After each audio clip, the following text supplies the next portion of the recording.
அண்மை செய்தியை பார்த்து வருகிறோம். மத்திய நிதியமைச்சர் நிர்மலா சீதாராமன் தலைமையில் ஜிஎஸ்டி கவுன்சில் கூட்டம் தொடங்கியிருக்கிறது.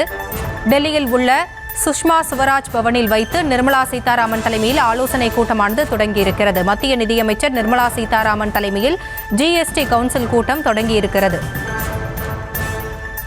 ஈரடுக்கு ஜிஎஸ்டி குறித்து டெல்லியில் ஆலோசனை தொடங்கியிருக்கிறது. மத்திய நிதியமைச்சர் நிர்மலா சீதாராமன் தலைமையில் இந்த ஜிஎஸ்டி கவுன்சில் கூட்டம் தொடங்கியிருக்கிறது. விவரங்களோடு இணைகிறார் எமது செய்தியாளர் மதியழகன். மதியழகன், இந்த ஆலோசனை கூட்டத்தில் யார் யாரெல்லாம் பங்கேற்றிருக்கிறார்கள், மேலும் இதில் என்னென்ன விஷயங்கள் எல்லாம் விவாதிக்கப் போகிறது, முக்கியத்துவம் பெற்றிருக்கிறது? ஜிஎஸ்டி வரி விதிப்பில் மிகப்பெரிய மாற்றங்கள் கொண்டு வரப்படும் என்று சுதந்திர தின உரையில் பிரதமர் நரேந்திர மோடி அறிவித்திருந்தார்.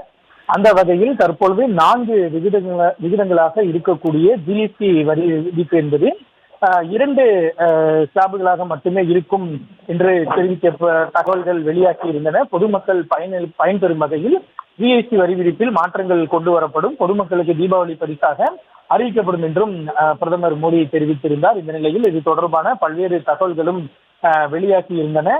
இந்த எதிர்பார்ப்புகளுக்கு இடையில் தான் தற்பொழுது டெல்லியில் இருக்கக்கூடிய சுஷ்மா ஸ்வராஜ் பவனில் ஜிஎஸ்டி கவுன்சிலினுடைய கூட்டமானது மத்திய நிதியமைச்சர் நிர்மலா சீதாராமன் தலைமையில் தொடங்கி இருக்கிறது.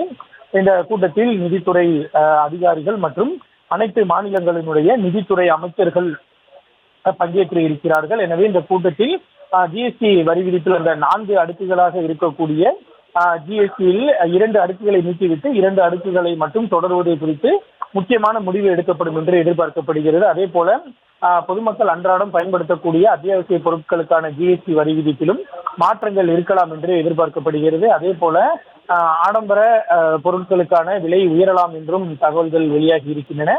எனவே அது தொடர்பாக தான் இந்த ஆலோசனை கூட்டத்தில் விவாதிக்கப்படும் என்று எதிர்பார்க்கப்படுகிறது. அதே வேளையில் ஜிஎஸ்டி வரியால் ஏற்கனவே மாநிலங்களுக்கு நிதி இழப்பு ஏற்பட்டிருக்கக்கூடிய நிலையில் ஜிஎஸ்டி வரி விதிப்பில் மாற்றங்கள் கொண்டு வரும் பட்சத்தில் அதன் மூலமாக மாநில அரசுகளுக்கு எந்த விதமான பாதிப்பும் ஏற்படாத வகையில் நடவடிக்கை எடுக்க வேண்டும் என தமிழ்நாடு உள்ளிட்ட மாநிலங்களை சேர்ந்த அரசுகள் கோரிக்கை விடுத்து வருகின்றன. அந்த வகையில் இன்றைய கூட்டத்தில் எழுப்ப வேண்டிய முக்கியமான பிரச்சனைகள் குறித்து டெல்லியில் இருக்கக்கூடிய தமிழ்நாடு அரசு இல்லத்தில் தமிழ்நாடு நிதித்துறை அமைச்சர் தங்கம் தென்னரசு தலைமையில் எதிர்க்கட்சி ஆளும் மாநிலங்களினுடைய நிதியமைச்சர்கள் கூட்டம் நடைபெற்றது. அந்த வகையில் இன்றைய கூட்டத்தில் எதிர்க்கட்சிகளும் தங்களது முக்கிய கோரிக்கைகளை எழுப்புவதற்கான வாய்ப்புகள் இருக்கின்றன.